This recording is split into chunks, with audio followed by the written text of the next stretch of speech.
Hi friends.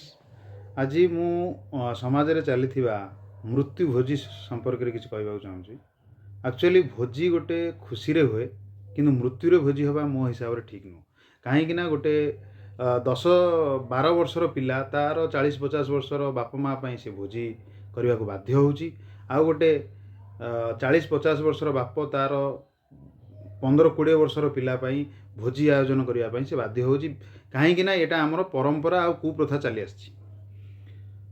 जो माने ये जो टाइम टाक सफर हुंती के पचारिकी देखो केते बड़ कष्ट हुए। गोटे बाप बसी तार पिला मरी बेले किछि लोक आसी भोजी खाती।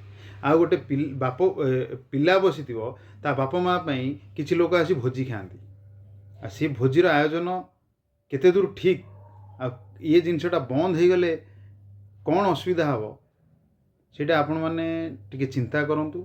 आ ये कुप्रथा को बंद करी आमर जो पर पीढ़ी आम तांको जणे देवा दरकार। ये गोटे कुप्रथा एटा एबेठारो बंद हो जावा दरकार। मृत्यु भोजी बंद करवा निहाती आवश्यक।